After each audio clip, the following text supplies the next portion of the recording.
1, 2, Freddy's coming for you. In life, Freddy Krueger was a child killer. And as soon as parents got the wind of this, they decide to make him pay. They trapped him and burned him alive. Freddy now appears in the nightmares of teenagers, killing them in their sleep, wielding a glove with knives attached to the fingers. Freddy's now burnt face as usage of fear to anyone who dares to fall asleep. In an extremely hot boiler room, a young blonde-haired, blue-eyed girl named Carly walked through, only wearing her nightgown. She did not know how, nor did she care how she got there. She just wanted to leave. This place was starting to scare her. Everywhere she looked, she could not find an exit. The weird thing about this boiler room was it looked like more of a type of hell to Carly. The fires burning in the distance gave off a devilish feel. Then, as if things weren't bad enough, she heard a small sound. It sounded pretty low, but when it got louder, it was one of the most horrible sounds Carly had ever heard in her life, and it sounded like somebody was laughing. And not a haha that's a funny joke type of laugh. I'm talking, I'm about to commit a hideous crime kind of laugh. Slowly but surely, across Carly at the end of the room, a shadow started to walk over towards the steam that was emanating from the nearby boilers. It looked like a man. He was wearing a large fedora, a green and red colored shirt, and had something in his hand. Carly could not tell what it was, but it wasn't pretty. Chuckling louder, the man stepped closer to Carly. When his face became visible, Carly saw the burns and scars all over the man's face, and the thing on his hand was now revealed to be a glove with knives attached to the fingers. "Who are you?" Carly timidly asked. The man just kept laughing. She was so scared her subconsciousness kept telling her that it was just a dream. But it felt so real. She was so scared she started crying. "You mean you don't know?" He smiled evilly. Carly shook her head. She did not know who it was, but we do. Freddy Krueger. "Well, then how about I introduce myself?"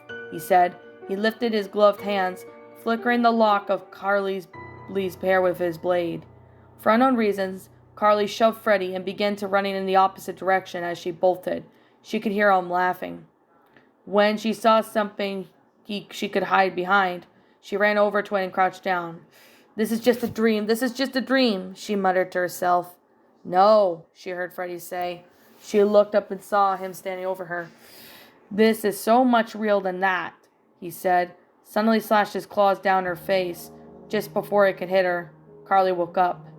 Bathed in her own sweat, Carly called out, "Mom! Mom!" 2 seconds later, her mother and father bolted in the room. "What? What is it? What's wrong?" her mother said.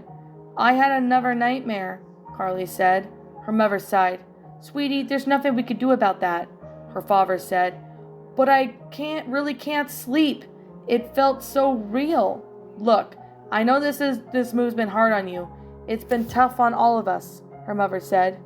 15-year-old Carly Jessup hated moving. Her parents had to make her move to Springwood, Ohio a few days ago. The movers hadn't finished bringing all of their belongings yet, so Carly had to sleep on the floor in her sleeping bag.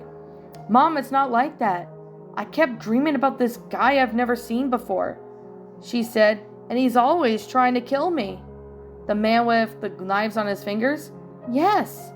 "Are you sure it's not something you ate? They say you shouldn't eat before bed. It can cause nightmares," her father said. "I've been having this dream every night ever since we moved here, Dad." "Honey, come on, they're just dreams," her mother said. "They don't mean anything." "When are they going to stop?" Carly asked. "I don't know. Just close your eyes and think of positive thoughts. The man won't come back." Her mother stood up. "Good night, Carly," her father said. "Good night." Her parents turned off the light and left the room. As Carly just laid there, she looked up at the ceiling and tried to get herself to fall back to sleep. But to her shock and awe, as the moonlight glare was given off to the wall, the window slowly turned to Freddy's hand with the glove.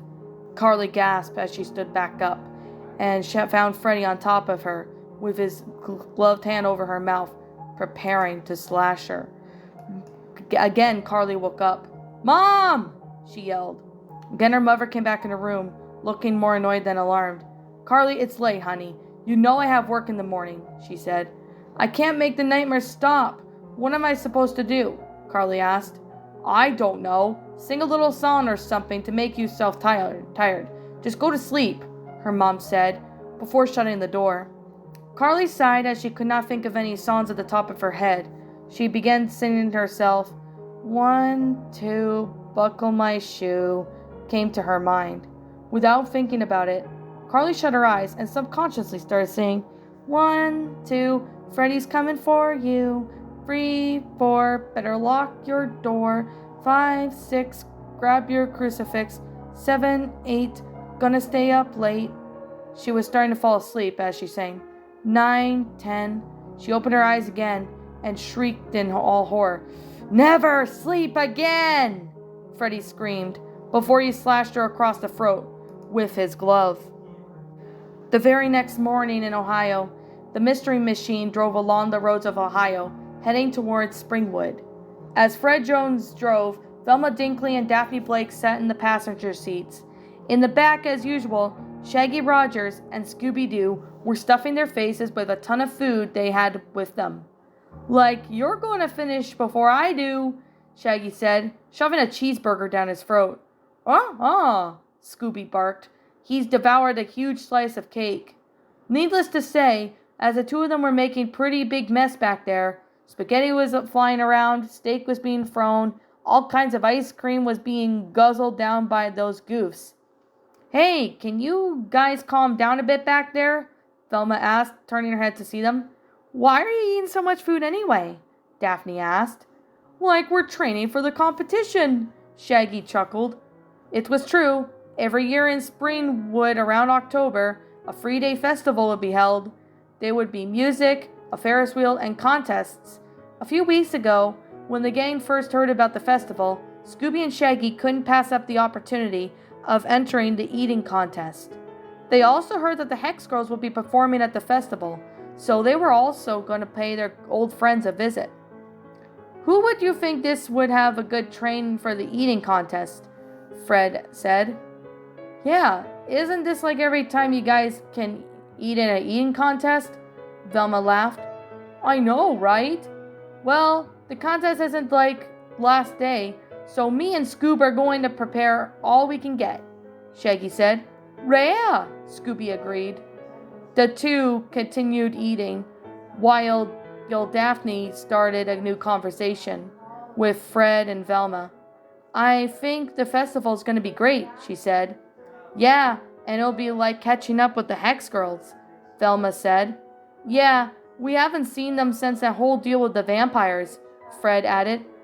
Back in town, in Springwood Park, there were a lot of attractions and booths being set up for the festival. In the ride area, the workers were setting up the attraction. The Sea Dragon, which was depicted as a huge gondola that would swing back and forth. There was also a bumper car and a spin-out attraction, and of course, a Ferris wheel. In the midst of all the ticket booths and popcorn stands, there was a large performance backstage where the Eagle Goth band, the Hex Girls, were preparing for their 3-day performance. To help with promote their album, there was Fawn, whose real name was Sally McKnight, beautiful with dark black hair with red highlights and green eyes. She wore a signature red and black dress. She was the guitarist and lead singer of the band. There were also her two bandmates, Dusk and Luna. Dusk had blonde hair and wore a dark green gothic dress with green lipstick. She was the drummer of the band.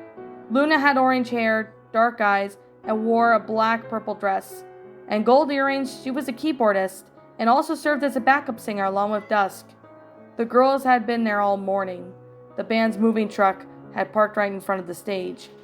And after the girls' instruments had been set up, they practiced for a bit, while the other workers unloaded the truck and set up the mics and lights. Fawn yawned as she turned the guitar. It had been a rather strenuous week on her part. Being the leader of this band had taken a toll on her physically. In the past week, she had averaged about 2 or 3 hours of sleep a night.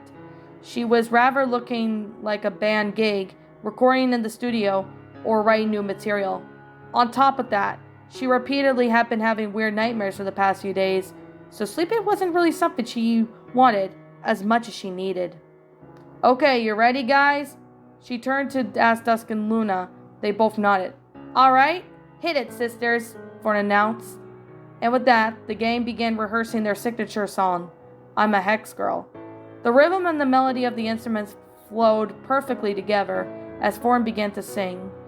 I'm gonna cast a spell on you. You're gonna do what I want you to. Mix it up here in my little bowl. Say a few words and you'll lose control. I'm a hex girl and I'm gonna put a spell on you. I'm gonna put a spell on you. I'm a hex girl and I'm gonna put a spell on you. Put a spell on you. In the parking lot of the park, the mystery machine pulled to a stop. All right, gang, we're here, Fred said, as he unbuckled his seatbelt and got out of the van. Jeepers, they're really all going out for the festival, Daphne said, gazing at the side of the attractions. The rest of the gang got out of the van and began to walk around, looking at the surrounding booths. Daphne thought of something. Hey, do you think they're serving food here yet? He asked. The festival doesn't start until tomorrow, Shaggy, Velma said. Notice how all the booths are empty? Oh, yeah, Shaggy chuckled. Are you sure we should be here, Fred? We really need to check in the hotel, Daphne said. I just want to check out this place out first, Fred said. As they walked further in, they began to hear a noise. What's that? Scooby asked, as his ears were perking up. Yeah, I can hear it too, Daphne said. Holding his hand to his ear, Fred recognized the sound. Hey, I know what that is. Come on, guys, he said. The gang jogged with him, heading towards the direction of the noise. Back on the stage, the band continued playing. The girls then threw to the ground at the end of the song with their explosive powders as stage props, much like the ones where they first met them. Mystery Inc. stood by the stage, applauding for their performance. The Hex Girls all eyes widened when they recognized their old friends. Oh my god, it's you guys! Thorn smiled as she took her guitar strap off and walked towards the stage. The other girls followed her. Everyone embraced and found each other friendly greetings. It's been a while, girls, Fred said. Yeah, I know, Thorn said. So how you guys been? Velma asked. Oh, it's been fun, but tough, you know, Luna said. Yeah, work, Thorn added. Hey, I hear you, Fred agreed. What have you guys been up to? Still solving mysteries and stuff? Yep, that's our life, Velma said. So what are you doing here? God called in to solve another monster mystery? Dusk asked. Actually, we're just here to enjoy the festival. We also hear you guys would be here, so we thought why not come see you perform, Fred said.